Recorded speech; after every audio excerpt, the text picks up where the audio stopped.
ছোট ভাইয়ের বিয়ে। আমরা সেখানে এবার কালক্ষেপণ কাজ করছি। সাথে আছে উদ্যব, কলা গাছ পার হচ্ছে, আছে সম্পূর্ণা, আছে শ্রীপর্ণা। এদিক তাকাও। এই ওরা সহযোগিতা করতেছে। এই যে কলা গাছ খাড়া করে রাখা, কলা গাছ কেবল এই যে বিশ্রাচ্ছে, সুন্দর হচ্ছে, দেখা যাক। সাক্ষাৎকার। ভাই নাম কি? আমার নাম উদ্যোগ মিস্ত্রি। উদ্যব। বাড়ি? বাড়ি এখানেই। এখানে? আচ্ছা, বাড়ির পাশে, যার বিয়ে তার বাড়ির পাশে। ও আচ্ছা, তা মানে কতদিন ধরে এই কলা গাছের কাজ করতেছেন ভাইয়া? এই কেবল 10-15 মিনিট, আধা ঘন্টা হইলো। ও আচ্ছা, খুব সুন্দর। যাক, তাহলে এই ছেলের বাড়ি কোথায় যার বিয়ে হচ্ছে? ছেলের বাড়ি যেখানে বিয়ে কলা গাছ করতেছি সেখানেই। মানে জায়গাটা কোন জায়গাটা? আমাদের তো জায়গায় সুবুদের জায়গা, যার বিয়া সামনে যে বর। কলা গাছটা এই পেশে নিয়ে এবার আবার ওইখানে নিয়ে, ওইখানে ওই জায়গাটা ভালো না তো, প্লেস ভালো না। যাক, তাইলে সম্পন্ন হইল। এখন আমরা দ্বিতীয়টায় যাব। আচ্ছা, দেখি।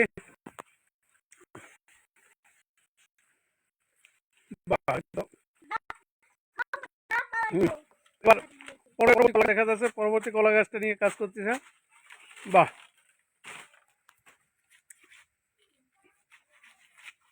সুন্দর তো, খুব সুন্দরভাবে গাছ পরিষ্কার করতেছে। ও মাটির নিচে চলে যাবে, সমস্যা নেই। সৌন্দর্য আছে। বাহ, সে খুব সুন্দর করে সৌন্দর্যতার সহিত।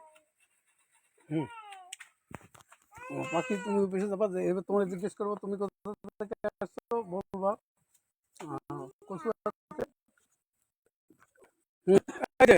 তোমার নাম কি? তোমার নাম কি বলো পা? সুন্দর। তুমি কি করতেছো, বসে আছো? তুমি বসে আছো? সুন্দর, এই তো সুন্দর বসে আছো। তুমি দেখতেছো?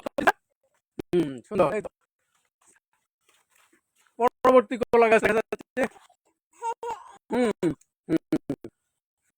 বাহ, দেখা যাচ্ছে ছোট একটা বাচ্চা কলা গাছ পরিষ্কার করতেছে খুব সুন্দর করে। তার তার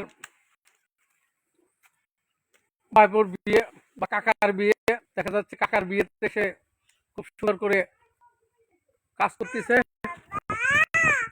এরকম ভাইপো ঘরে থাকলে কাকাদের আর সমস্যা নাই, তারা অনেকগুলো বিয়ে করলে একসাথে করতে পারে।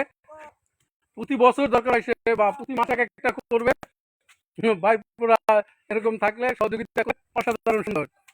ইতিমধ্যে যারা লাইভে আমার সাথে যুক্ত হয়েছেন, দুজনকে দেখছি, তাদেরকে আন্তরিক ধন্যবাদ জানাচ্ছি।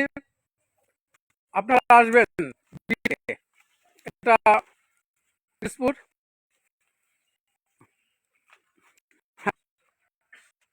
দেখুন, গাছপালা অনেক সুন্দর, অসাধারণ সুন্দর। এটা হাসনাপুর, দেখেন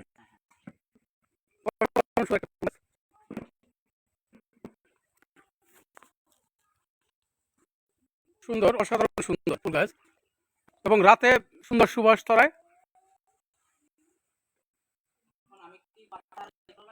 না, এখানে যাচ্ছে খুব সুন্দর হয়েছে। হ্যাঁ, থাক, আর কিছু লাগবে না, ওইটা দিয়ে আমরা কমপ্লিট করবো। এবারে আমরা দেখি পরবর্তী কলা গাছ। আচ্ছা, এবার আর একটু সাক্ষাৎকার নিচ্ছি। বলছি, এই বিয়েতে কলা গাছের কয়টা প্রয়োজন হচ্ছে? 4টা কলা গাছের প্রয়োজন হচ্ছে বিয়েতে। তো এগুলো আসলে কলা গাছগুলো কি হবে? কলা গাছ দিয়ে মূলত চারপাশে কোপা হবে। তার ভিতরে আমাদের বিভিন্ন মানে বিবাহ উপলক্ষে বিভিন্ন কার্যক্রম আছে, সেগুলো সম্পূর্ণ হবে তার ভিতরে। এর জন্য আর কি মেইন কলা গাছ কথা। আচ্ছা, মানে সে বলতেছে যে এইখানে যখন মাটি খুঁড়ে এই কলা গাছগুলো মাটির নিচে গর্ত করে রাখা হবে বা এগুলো খাড়া করা হবে, তখন সেখানে বিভিন্ন ধরনের কার্যক্রম, তাদের এখানে অনুষ্ঠান হবে, এবং সেখানে দেখা যাবে যে বর যখন এখান থেকে বিয়ে করতে যাবে সেই জায়গাটায় তারা বসবে, আর সেই জায়গাটা আমরা একটু চলে যাব। হ্যাঁ, এই সেই এই এই এই ঘরটার সামনে এখানে কলা গাছগুলো করা হবে, খাড়া করা হবে। বাহ, এরপরে পরবর্তী কাজগুলো আমরা আবার দ্বিতীয়বার যখন এই কলা গাছগুলো লাগানো হবে, আমরা কিছুক্ষণ পরে আমরা আবার চলে আসবো।